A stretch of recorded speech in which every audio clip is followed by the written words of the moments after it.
So without further ado, I want to introduce Mr. Fields. He recently was released from prison. He spent 17 years in prison. And today he has graduated from the Turning Leaf Project, and you're also on staff now, is Yes, that correct? correct. And so we are very blessed to have you come today and share your experiences with us, so thank you. Thank you. Hello, how is everyone doing? I want to first thank you for giving me the opportunity to share this time, to share my life experiences and some of the things that I've noticed which influenced me to go where I went, but also see the things that I've gained, which helps me to see and apply them to get where I need to be. It all started out, my father passed when I was 9 years old. At that time, he was into a life of crime, small-time hustler, did a little drugs himself, and he was an alcoholic. But he was my superhero. Being young, looking up to him, I wanted to be just like my dad. My mother, being the woman that she was, supportive, still trying to maintain a relationship with him, she allowed him to live in an irresponsible lifestyle, which once again influenced me to think that it was okay, even though she said that was wrong. Fast forward a little bit. After his death, which he died by police brutality, that influenced me greatly, I want to say, to defy authority more. The people that I was looking to uphold the law, which I was told that these were the people that were supposed to enforce the law enforcement, were the people that, in my eyes, took my father's life. I was too young to understand the situation and the factors that catered to the situation, but it gave me fury that if they can do what they want to do when they're supposed to encourage and enforce right, then why can't I do what I want to do? So I began to live a life of recklessness, juvenile, began to deal with drugs, selling drugs, tasted alcohol, began to become truant, didn't go to school, had good grades, I just didn't want to go to school. I lost interest. The young ladies at school really wasn't the things I was after because I was hurting inside. I had a pain that, regardless of what I did, it wasn't addressed. Things took place that caused more and more harm, and me being so young and the people around me, the support that I had, they weren't able to answer the questions that I was presenting without presenting them to them. The life that I lived was saying, I need help. I need someone to guide me. I need someone to reach out to me. And my family members, they saw it, but they didn't have any answers themselves because they're having the same questions that I'm having. What can I do to ease the pain of what I'm suffering from? And because of some of the powers that be in law enforcement, you know that there are minorities, and I'm not a racist. I'm not trying to make this about race. I'm just trying to introduce some factors of my life coming up in an area where the law enforcement would come in regularly, but when they came to target the young men between the ages of 15 to 25, and they would target them, though they were doing wrong. It wasn't an opportunity for them to enforce the rule, to look to help, but they were looking to eradicate, to take out, to move them out of the neighborhood so when they come around, they don't have to do their jobs the next time. So that, once again, caused me to be energized to do more evil, because I'm saying, if you're going to do that to them and you did what you did to my father, then I need to go ahead and get myself in a position where I can gain what I can gain so that you can't do what you did to them, to me. That was my understanding. I wanted to justify alcohol and drugs. I wanted to justify being defiant. I wanted to justify demoralizing women. I wanted to justify family values. I didn't want to have any respect for the elders. I didn't want to do anything that was productive. So I began to, once again, go a little deeper into selling and using drugs and drinking to hide the pain. And I met my wife at the time. We were 18. She was going to the College of Charleston. I'm grateful that I met her because she is the rock of my life. At that time, she saw things in me that I wasn't able to see. So she would encourage me constantly, you don't have to do that. I would rather you be broke and homeless than for you to do the things you're doing, to think that you're going to help me with the funds that you're making. But I didn't see it like that, because my belief was a man's supposed to take care of himself and his woman and children if he has them.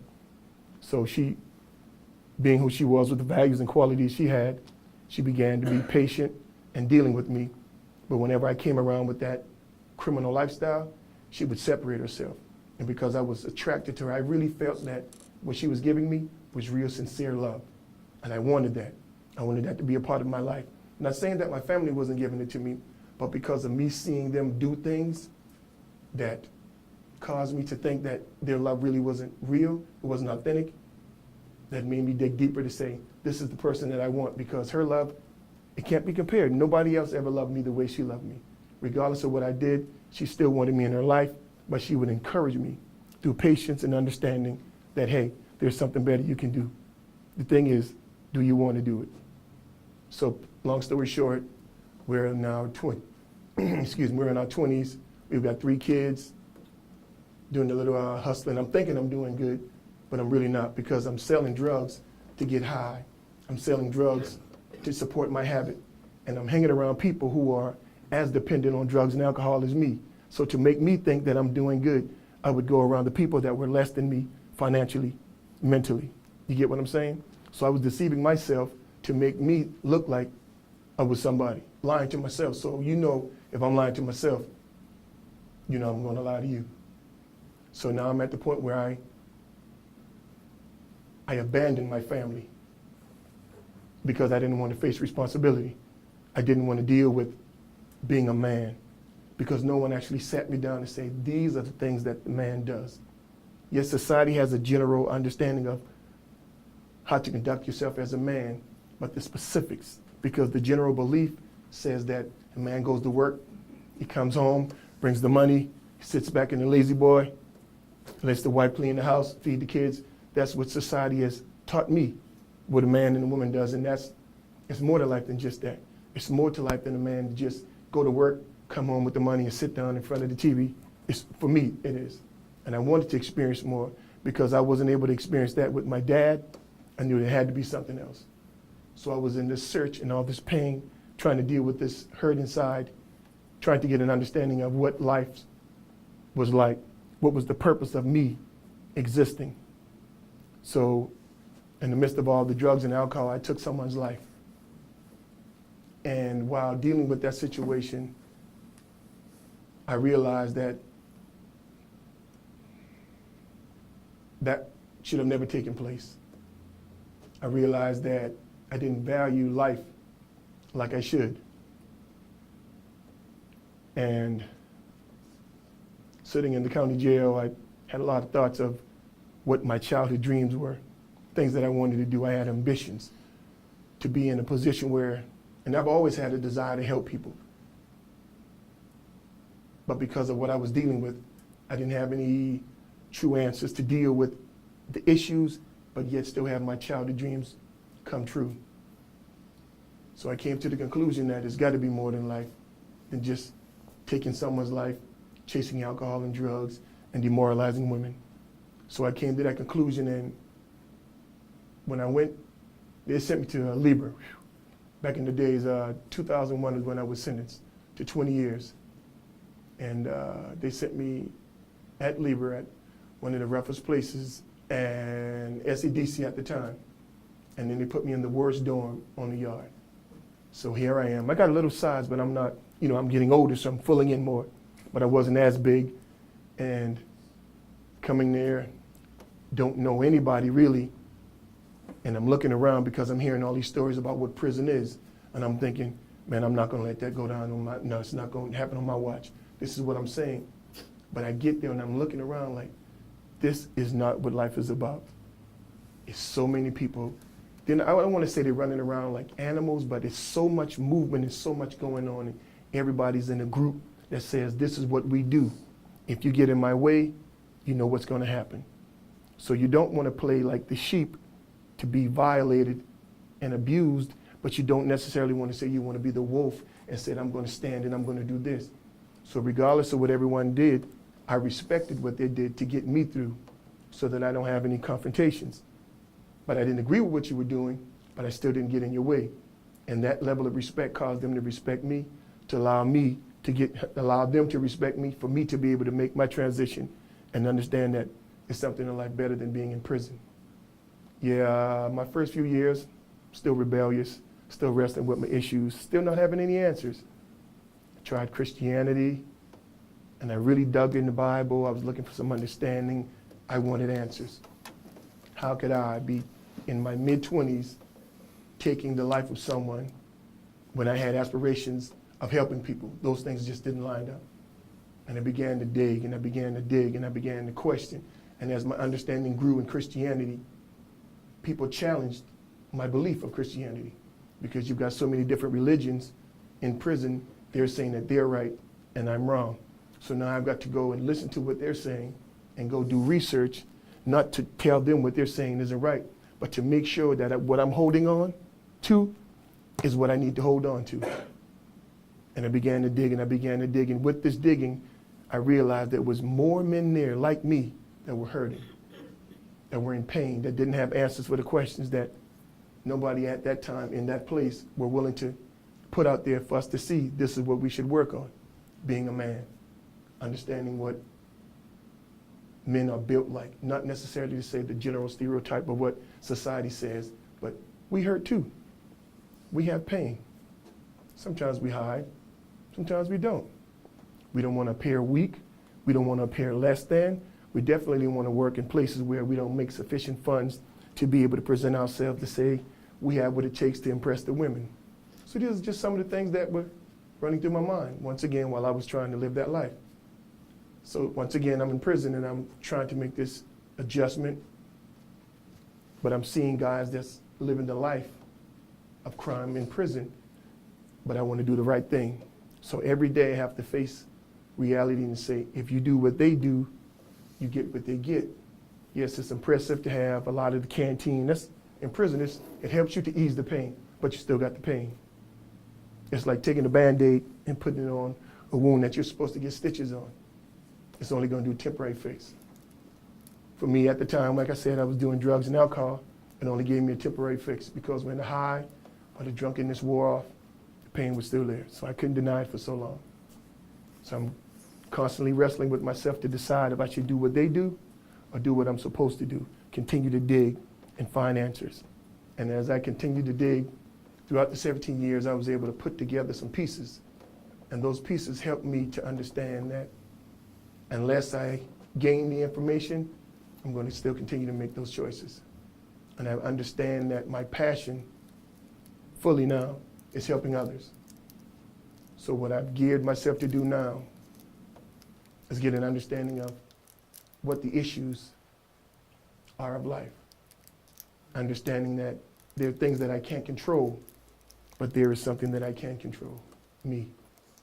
So if I know these actions give me this consequence, then I need to come up with options that won't give me that consequence. I used to be very impulsive. I used to be very aggressive. If I wasn't getting what I wanted, being impulsive, first thought comes to mind. Being aggressive, you already know what I'm going to do. That's just the life that I lived. People still call me a bully to this day, but it's out of jokes, because I have a very strong presence. And it's not to intimidate you, it's just who I am. And in understanding that, I've got to realize when I introduce myself or deal with people, I don't want them to think that I'm trying to be overbearing or overwhelming, but to understand that this is just who I am. And the more you get to know me, the better you see that, oh no, he's just a big teddy bear. He's not willing to do anything to you. And still having to face the facts of being out now, the consequences of making the choice of living like that. I'm not saying that there are people chasing me or there will be people chasing me, but there are consequences. I have 3 children. My oldest son is 22. I've got a daughter in the middle, she's 19, and the son that's just turned 18. Their entire life, well, let me rephrase that. I left, they were 3, 2, and almost 1 when I left. And you see how they are now. And I have to deal with that pain every day. I've been home since August 31st of last year.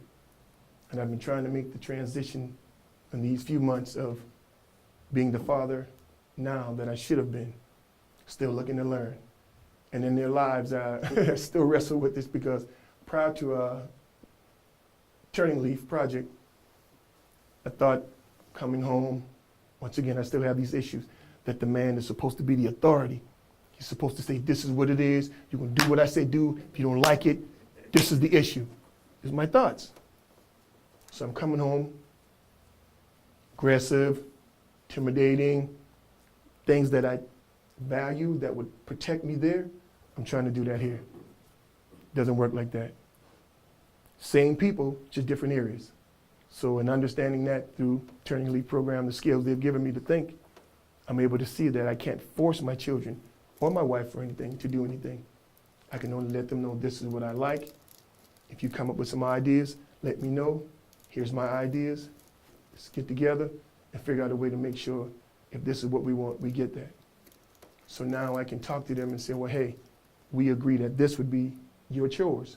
So I'm holding you responsible because you're holding me responsible that when you come to me and say, hey, Dad, I want to go over here. Hey, Dad, I want to get this. Then I'm able to meet that. So if that's the case for me, then I would like to hold you responsible for you to do the same thing. And with that openness and that opportunity for them to make the choice, they're more willing now because it's not me forcing it on them. It's giving them the chance to make the choice. But if they choose not to, then there's consequences. And the consequences aren't strict discipline, discipline, discipline. Like we used to say when I was coming up, reverse psychology, basically. So I want to let them know when they're not doing what they're supposed to do, to let them know and let them know that this is not what we agreed on. We've got to figure out a way where we don't continue to get this. So when the opportunity comes for the reward, I'm more willing to give it to them just because they did what they were supposed to do. So these are things that I'm learning now that wasn't a part of my life. And had I known this prior to coming to prison, more than likely I would have avoided that. These are simple skills that are social skills that I learned while being at Turning Leaf Project. It's basically thinking skills, which allows you to be in the situation and to put life on pause for the moment. Gives you a minute, because you know the brain's just rapid fire. So you're putting life on pause for a second and give yourself a chance to think about what you could do. And then you go back to the situation and you try and deal with it. Not necessarily to say you're going to manage it or solve the situation, but you want to make sure you deal with your urges, being able to understand your feelings, being able to determine your physical sensations, because these things help me see how aggressive I used to be and how intimidating I used to be and how I used to use that to my advantage, being passively aggressive. So understanding these signs are happening, I sometimes catch myself and I say, well, hey, they don't know, but I know. Give me a minute, right? I need to go back here and take care of this, and I'll be right back. And I go and deal with myself, because if I don't, I could be placed right back in the same situation of being aggressive, physically violent, don't know what else. Anything else could take place. But once again, I'm grateful because my wife was the rock. As I said before, she was very supportive. She came to see me regularly. She brought the children. Her values were what kept our marriage intact. Her values. At least 4 weekends a month. I would say every month has about 4 weekends, give or take. She would be there 2 or 3. Holidays, they would give us the little Christmas, Thanksgiving extra days on the week. She was there almost every one. And other than Lieber, and when I was at McDougal for the short time, she drove at least an hour and a half to every institution almost every weekend to see me. At least one weekend. And I'm very grateful for that. So now, once again, I have placed her and my kids, being the father that I should be to them, I placed them in front of me, because I spent my whole first 20-something years trying to please me, trying to help me deal with the pain that I was having. And now I'm understanding it's more to life than just me, because if that's what I wanted and that's what I got, I can only imagine if I put them in front of me and look, not necessarily to say cater to them, but to give them the relationship that I believe we all should have. And the only thing they're asking me to do is just be a good husband, and my children are asking me to be a good dad. Not being perfect, but just be there. And still dealing with the consequences of having that lifestyle. Excuse me. There are still people that I come in contact with that still promote that. Seeing it and let them know, you can do that if you want, but I don't want to do that anymore. Nice seeing you, but I've got to go.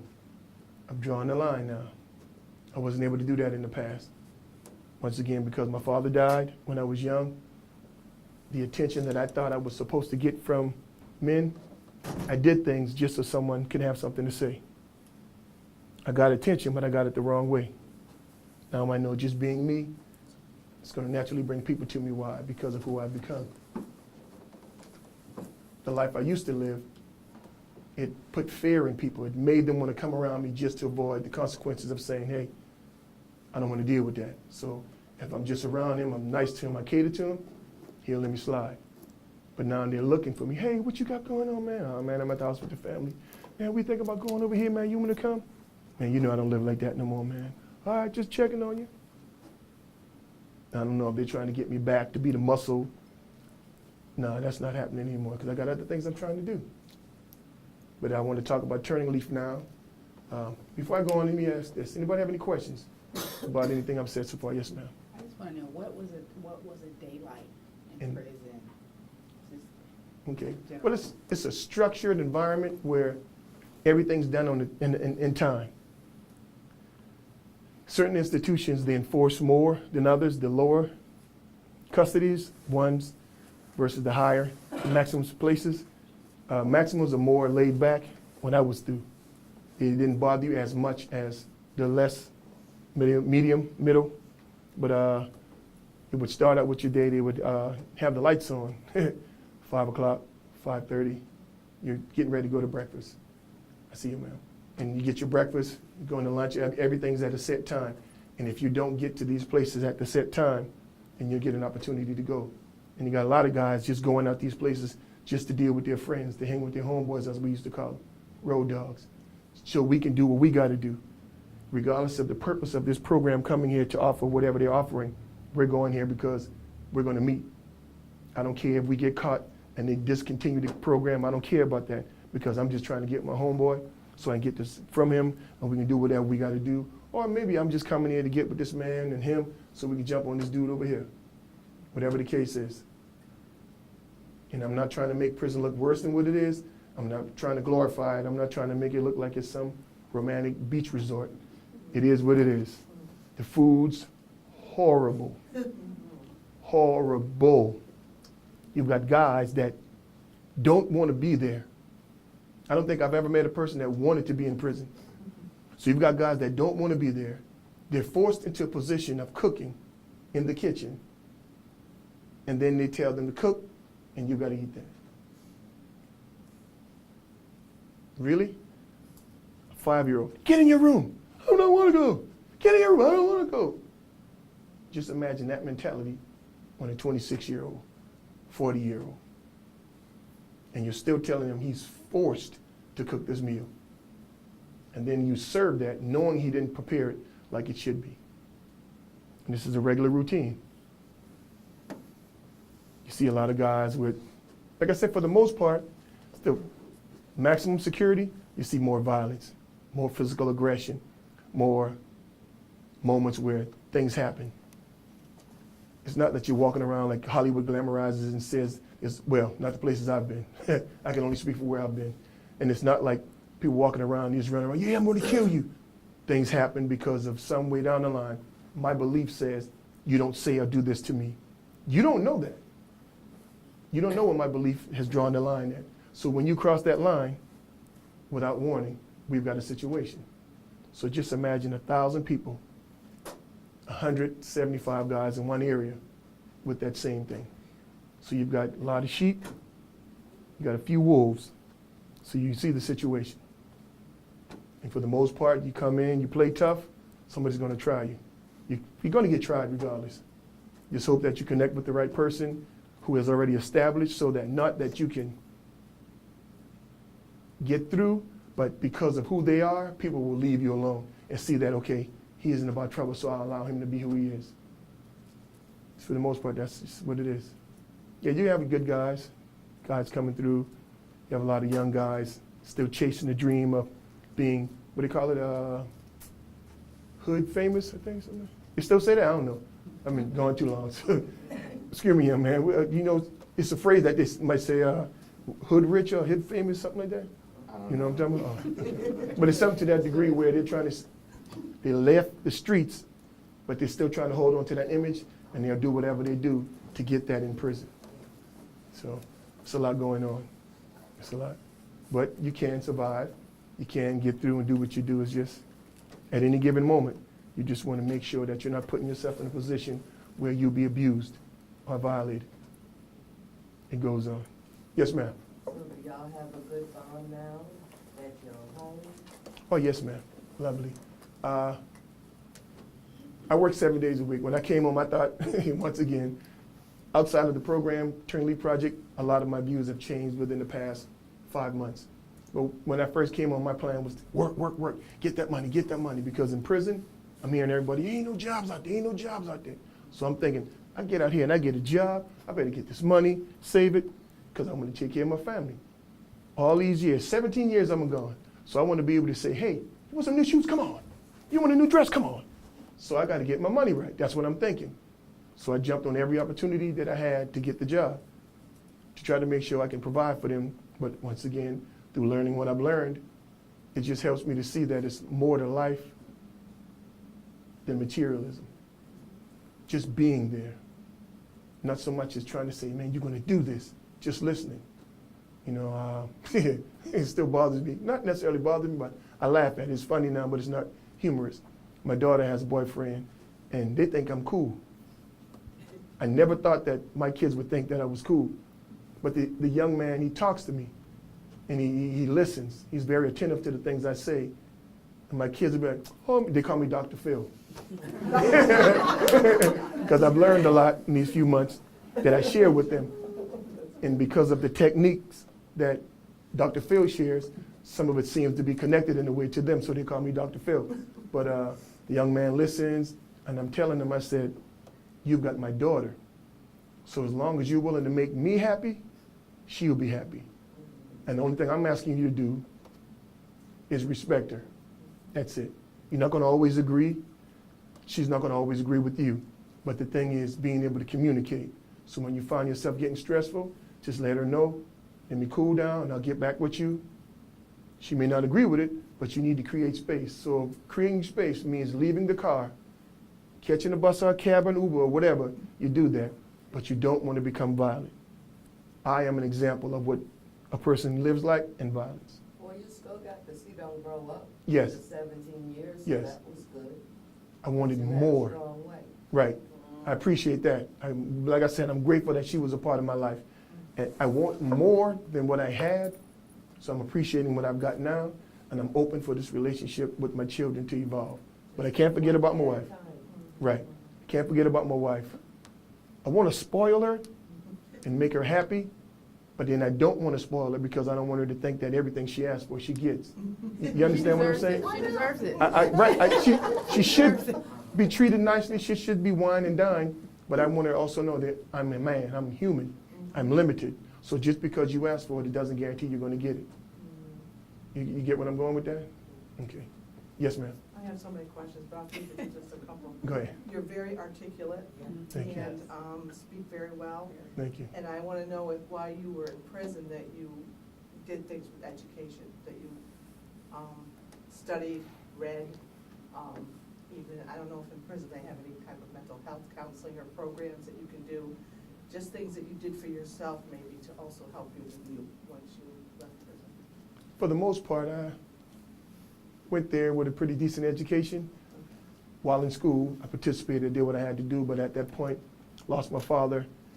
And as things continued to factor in, I just disregarded the fact of what an education should be. In prison, there are opportunities made available, but while I was coming through and the things that I experienced, it seemed like they were more concerned with numbers. Let's get the numbers for the books, regardless if they get it. So you've got, yes, ma'am. Are you going around to the schools also? I'm working at Turning Leaf, and what they're doing is they're helping me to understand more of the direction that I want to go. I still need help. And they're there, like I said, I'm really appreciative for the fact of experiencing these people in their program, because not only are they willing to help men who have the issue of going back and forth in prison or in the county jails, they seem to, for me, to actually have a passion for us to want to do and be better. So this is why I'm sticking with them, because they're able to see what I want and give me some guidance, because the things that I like, they've walked that path a little, so they can share a little with me. Yes, sir. How does turning leave operate? Did it start while you were still incarcerated, or did it start after you were released? After I was released. What kind of things do they do? What they do, we have a classroom setting where you're there from 9 to 12. You get our thinking skills, once again, emotional regulation techniques and problem-solving skills, things that I lacked. And they provided this understanding with, and it's so, to me, it's ironic because the techniques that they use, it seems like, oh, that's not gonna work. Because my first few weeks, I was like, I said this to myself, you know what, these white people gonna tell me nothing but how to live. This is what I'm saying. But now that I've gotten to know them, I don't see them as white people. I see them as individuals who care about me and people that have an issue with going back and forth to prison. So I want to become a part of their program to learn how to utilize my gift to become used as well. Yes. The reason I asked that because of the simple fact you have a lot of the junior high school and the middle kids going through the same thing, but they don't have anybody to help them. Our attorneys do. You'd be surprised in the school what they're doing now. About 2 to 3 weeks ago, it was an organization called Sisters of Charity. They brought everybody together, different organizations with their perspectives of where they're trying to address the recidivism rate and the issues of being in America. And we all got together like a job fair, more or less, and they allowed us to interact with one another.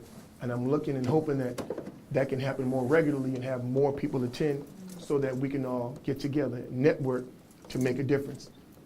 What we offer is capable of helping anyone, but because of the mind frame of someone 17 to 21, they're more rebellious, they're more independent, and they're willing to say, you may be right, but I'm gonna do it my way. It's just a little more resistance, that's all. And not to say that we can't help them, it's just that the way we're going about with the program makes it a little more challenging for them to actually be able to grasp it, that's all. And someone else had a hand. Yes, ma'am. Going back to education, did you graduate from high school? No, ma'am. I stopped school in the 6th grade. Okay.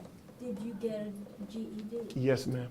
In I got it. prison? No, ma'am. That year I dropped out of school, got arrested for truancy, sent me up to DJJ for 45 days, came back, and part of my stipulation was to go into this program. At the time, it was called Charleston Marine Institute. And you're there with them for 6 months. And they entertain you. They teach you school work in the first half. The second half is scuba diving, swimming, all type of aquatic sports and entertainment. So that's the carrot that they hung in our face. You come, let us educate you. We'll let you have all this fun. So through that, I was able to. GED. Yes, ma'am. Did you think that the prisons offered enough GED education there? Prison offers the programs, but once again, from what I've experienced, to me it seems like prison is more concerned with numbers, not actually educating. Okay. If we can get you into sign, then we can take But you need this. something like that to get a job, right? And So education? does Yes, ma'am. Turn Leaf offer or direct you that way? What we offer, once again, are the, cognitive skills, which allows you to be able to manage yourself in a situation. All right. Not necessarily say we're giving skills or trade vocationally, but we're able to help the person with their thinking skills to avoid them from being able to explode, being impulsive or low frustration tolerance in a situation which causes them to go back to living like a criminal. Problem solving. Yes, ma'am. Yes. Yes, ma'am. Your son was raised without a father, pretty much. Yes, ma'am. Can you explain the difference between your son and yourself right now? Is it I would say, I believe, looking at him, he'll go further than I did. Because he experienced my presence of change in my mind at a younger age than I actually did experiencing what I should have experienced a long time ago. I got it later. He's experiencing it earlier in his life.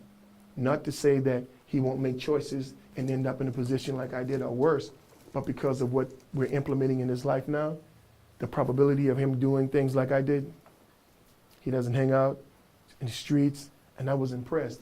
He's got a young lady he's dealing with, I wouldn't say girlfriend.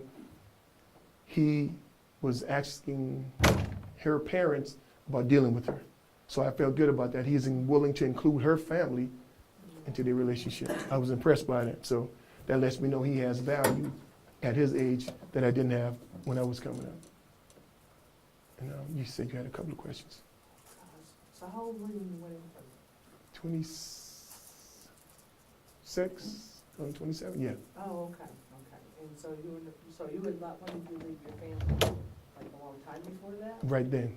That's when I went to prison. When you went, but you were still around, okay. Yes. And how blessed you were that your wife Yes. stood by you, that's a miracle.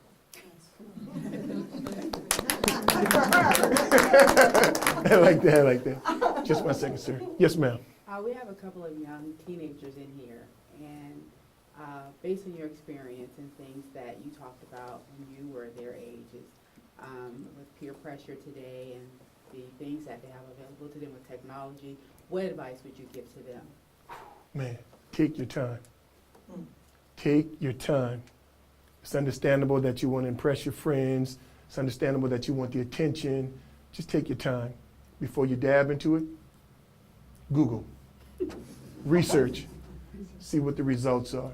Look at someone who's actually participating in that activity and see where they're heading and decide if that's what you want. It's not going to guarantee you that you will avoid it, but it gives you some insight to determine if that's what you really want. I'm learning how to slow down a whole lot more. Got you, sir. And I just hope that you young guys do the same thing. Take an opportunity to just slow down and check life out. Where you can't wait till you get on your own. Can't wait till you buy your own stuff. And man, when you get there, oh man, I just paid this bill already?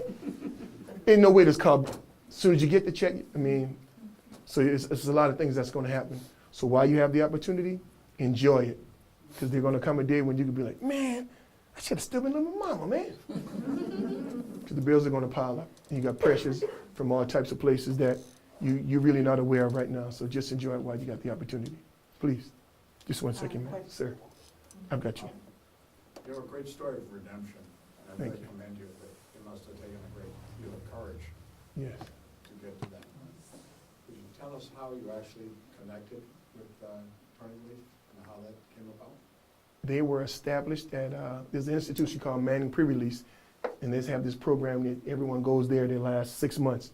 And while being there, it's a coincidence. And once again, I see a lot of things that happen in my life that I can't explain. I was coming out of one of the classrooms, and I saw this flyer, and it just caught my eye because the shape of the paper, and it was one little tag, and I looked.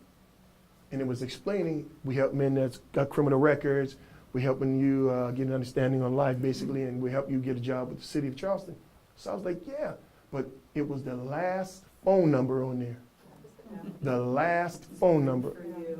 So I grabbed it, I was like, I took the whole thing down, but I said, you know what, because they had the number on the top part of the flyer, I put that back and got the piece. So I used that, and as soon as I got home, I connected with them, I want to say that Monday or Tuesday, but that week I got out, I connected with them, and I was enrolled, and I've been with them ever since. Answer your question? Yes, ma'am. What challenges have you encountered since you've been out having a criminal background? First coming out, man, my first few hours, riding actually with my wife from Columbia, I was thinking, what am I going to do? Where am I going to get a job? How am I going to provide for my family? You don't want to go back to the block. You don't want to go back to that old lifestyle, man. You already got it cemented in your head, but what are you going to do? I know what I wanted to do, but I didn't know how to do it. You get what I'm saying? I want to be a millionaire, but I don't know what it takes to be a millionaire. So through the process of time, I was able to put some things together and make them, fall in place. That's your question? Yes. And right now, you will not be able to vote. Not right now. So what other type of challenges like that you'll have to overcome? Job placement is one. Computer literacy. They don't have a lot of computers in prison. I'm glad that they just started this tablet thing. I don't know how much this is going to pay off, but computers, they don't expose us to that. So when I came home, 2001, till now, you know I'm behind. Every day I got my phone, I'm asking my wife and kids. I'm almost nervous when I sit in front of a computer because I don't know what to expect. I don't know what, if you show me, okay, I got it. I'm hands-on. That's how I learn, hands-on. So what you're telling me is like, I want to touch it and feel it. So computer technology, that would be another thing. You might want to check with the libraries. Yeah, we have free Some of them classes. Definitely take advantage of that. You're on second, ma'am. Yes, sir. This might be an upside down question. So do you think that you're on the way to becoming that millionaire now? And if so, what do you think the probability of that coming to fruition is? I believe it's possible. The only thing is, my level of success for being a millionaire is a greater challenge financially. But because of the things that I want to do and the people I want to influence, I believe I'll be able to take advantage of an opportunity of finances where not for me to live the life with materials in my house, but to be able to manage it in a way where other people are affected, like the Turning Leaf program and some other programs that they got up there. I'm not saying I'm just biased with Turning Leaf or anything like that, but they actually touch me emotionally. Other programs, like I said, I've experienced some individuals who were authentic, but for the most part, it just seemed like they were more concerned with the numbers. There's an expression that I always love, do what you love and the money will follow. So I'm And gonna you're do already a that. millionaire, you have your wife and your children. She keeps saying it. I like that. Yes, ma'am. Yes, I just really wanted to add to your response to her, to the young man. My advice is to listen to your parents. That's so very important. Say that again? Listen to your parents. Because your parents only want what's best for you. And your friends, you know, whatever they're doing can cause you a whole lot of trouble. And I say that from experience. I'm here today to learn about this program because I have my dear son who served in the military. He was a sergeant in the military, doing very well. I told him not to marry a certain person, but he married her anyway.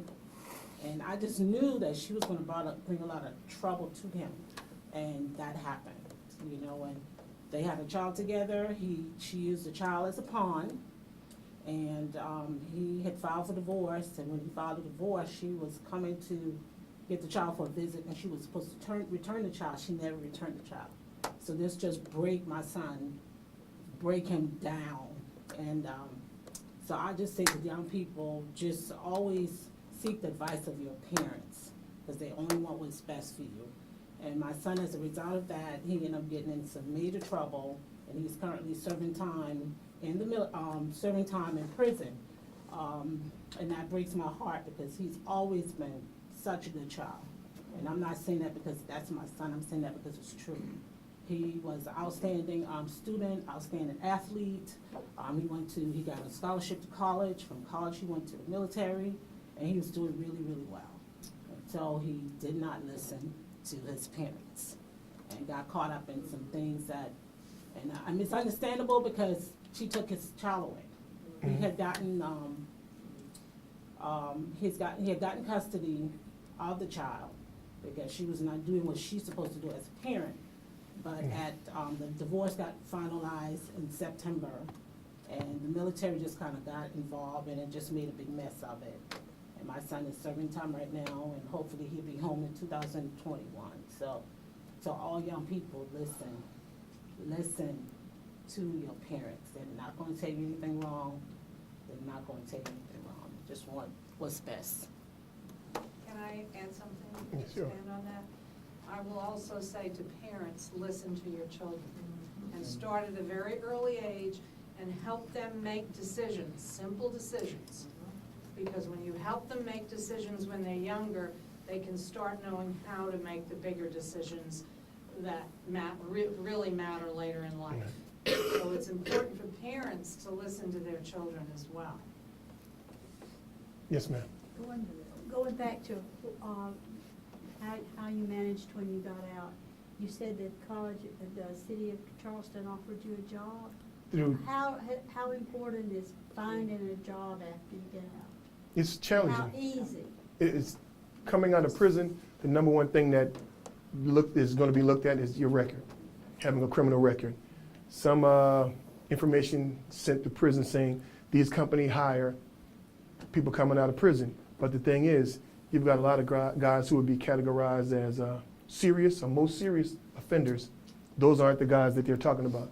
They're talking about the guys who's maybe public drunk and driving while intoxicated or something like that, who's really not a threat or a danger or harmful to the company. Those are the guys that they're referring to. But someone who's an armed robber, some guy who's robbed a bank, or some guys who's taken some lives, things like that, these aren't the people that I hear that are getting these jobs. I'm not saying that they won't hire them, but it seems to be those who with minor offenses who've been sent to prison, those are the guys that seem to get those jobs. I add a little something to that. I think it's important in these situations is to build up what you're doing to overcome that. And in job interviews, I was a school counselor and I've worked with adults. It's important, lay it out, you can't lie about it, but also make it clear what you're doing to change your life. Right. So that you have a plan. And I think they'd be more likely to listen to you if that's the way. Yes, that'd be a great thing if we can have these companies that much more willing to give us an opportunity coming out of prison. It's just a challenge because coming out of prison, we've missed so much. We've had people taking care of us for however long we've been incarcerated. So now we're out and once again, belief system, I'm a man, I'm gonna take care of myself. So you have this in front of your mind and that's what you wanna do. So if you don't get a job in the first couple of weeks, now you begin to think and revert back to those old thoughts. How can I get some money? And we go back to these habits. If you can overcome this, there is a fabulous program in Trident Tech. It's an apprenticeship program. And they've got tons of jobs from what I get. I can't even tell you all of them. And how that works is you go in there and if a company approves you, you will work for them and get paid and they will send you to school. And generally it's usually, not all of them, but generally it's a paid learning experience. Okay. And you can get the jobs. But, Yes, ma'am. that's why it's important for you to have that plan of how you're overcoming this to convince these companies that they should hire you. Okay, thank you. He's in good hands with Attorney Lee. Yeah, I work as the recruiter and a With Attorney Lee. I want to know more student about it. I retention. just Yes, heard ma'am. about it. I have a degree in criminal justice and I was a Okay. juvenile probation officer in one of my lives. Okay. So I know what you're going through. Yes, So, ma'am. Just one second, yeah. So you talked about how you wanted to help people, you wanted to help people for a very long time, even when it sounds like when you were incarcerated, you wanted to help people, even Yes, though ma'am. you wanted to help people.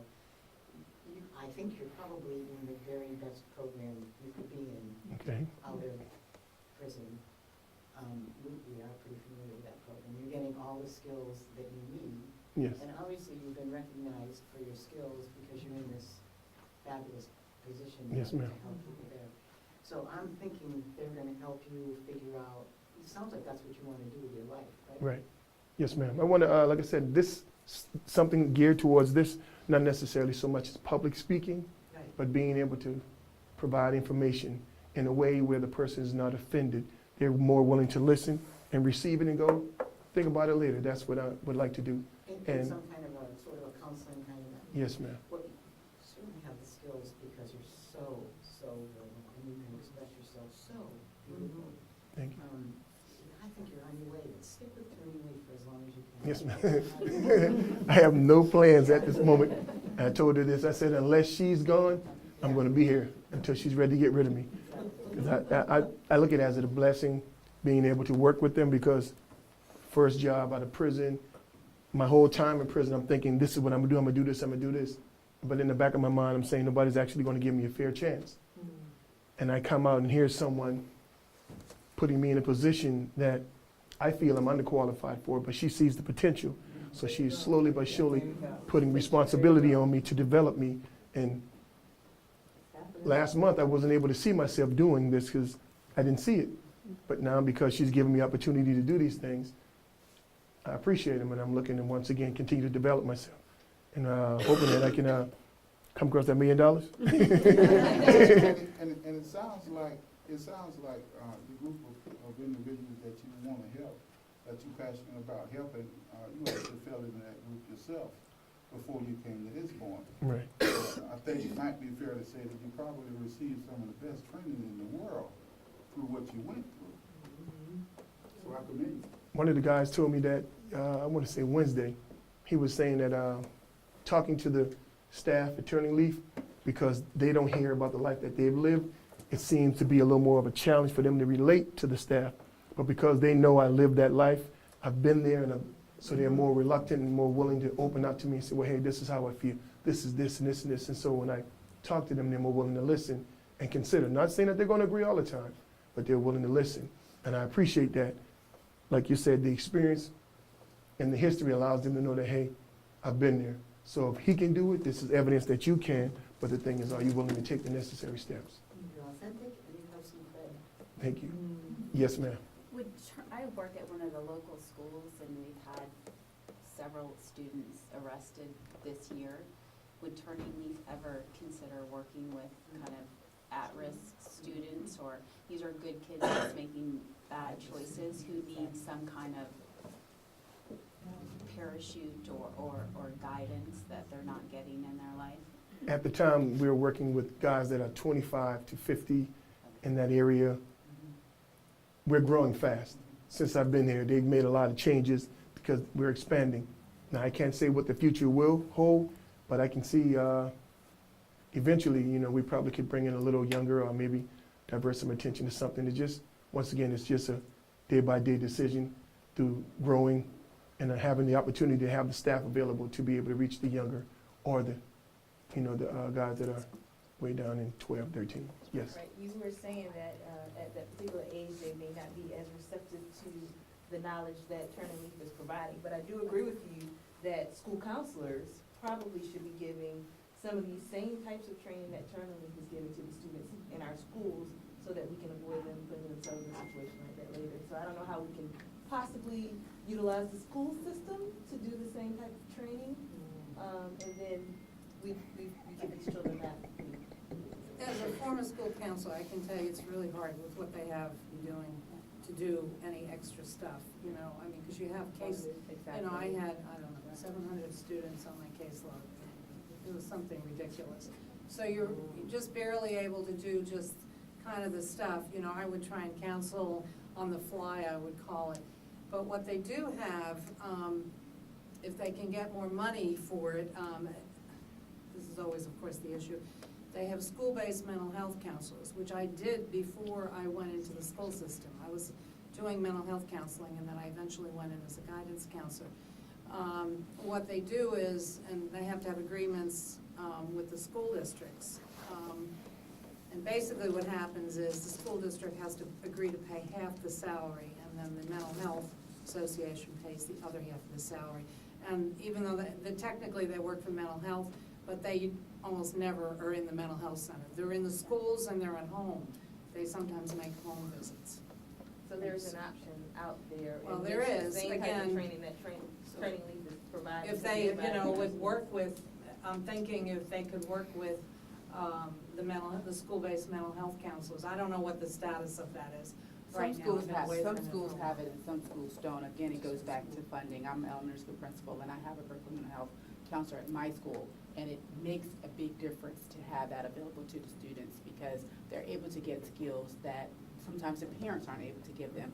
And also parenting, the parents have to come in for counseling themselves, and they learn strategies. We did and that's a family big camp. component of it as well. Yep. So it is a big help, so that the kids don't get to the point to where that's one of the purposes of it. But sometimes it works, sometimes it doesn't. But again, it goes back to funding because for years I didn't have it. And then I got it, and then I lost it again, and then I received it again back at my school. So it's always a work in progress. Yeah, and they can work closely with the guidance staff. Mm-hmm. I mean, it's a really great concept, but again, we're talking about money here So and there. Turning Leaf is based on cognitive behavior therapy. And it works with 25 to 50-year-olds because they're mature, obviously mature and ready to take that kind of training and information. Children of young adolescents, we know that adolescents really don't mature now until they're 23 or 25. That's why Amy Barge did select 25-year-old parents. They started to do it when they were younger. When she first started out, I think they started with a little bit younger cohort, but she realized that this is where she's probably gonna have the greatest success. But she's very aware of everything you're saying. Just can't really spread the program that thin. Are you guys looking for volunteers right now? I mean, maybe that's the way we could all help is, I mean, maybe not directly working with people, but just in any way, are you guys looking for volunteers? I don't know exactly how they deal with the volunteers specifically, but the only thing I can suggest is to give them a call. Okay, you can get online. With we got some flyers right here on our table, contact numbers or anything, and see how we can team up if it's possible. That'd be great. So you guys turn, do they have any speakers that will come in and speak to you guys? Oh, I saw this. No, sir, it's just staff, yes, sir. On-site staff experiences. Any more questions? How long are you in the program for when someone comes into the program? It lasts about 6 months, 4 to 6 months, I want to say, 4 to 6 months. How many hours a day? It starts out in the classroom from 9 to 12, 9 to 12. and you do that for about 10 weeks, and then you go to the transition of working at the screen print shop that we have, where we make the designs on the T-shirts, and they make that transition to go into there full-time. So you're there from 9 in the morning till 5 in the afternoon. But in the classroom setting, they get paid for the classroom setting, and they get paid for the screen printing work too. So it gives them a chance, because some guys never had the opportunity to work. So having that opportunity to work at the screen print shop gives them the experience of being able to not only take the skills and apply it, but understanding what it's like to actually have a job, being responsible. Where do you get your Printing funding? workshop working out? Excuse me? How's the screen printing workshop working out? We know you started that. It's pretty good as far as I can tell, making enough funds where they're able to pay the students to take care of the needs of the supplies and things keep coming in. So it's self-sustaining right now? Yes, sir. Someone had a hand up somewhere. Where do you get your funding? Is it all donations plus Yes, ma'am, it's a nonprofit organization. nonprofit? Yes. Any more questions? And I appreciate you for allowing me to share your time. If you have any more questions, like I said, we got some flyers and brochures on the table. My name's Aulzue, and enjoy the rest of your evening. Thank you. Aulzue. Nice to meet you, Liz. Oh, you dropped it. Yes, ma'am. Okay, okay. We would never. Yes, thank you. Thank you.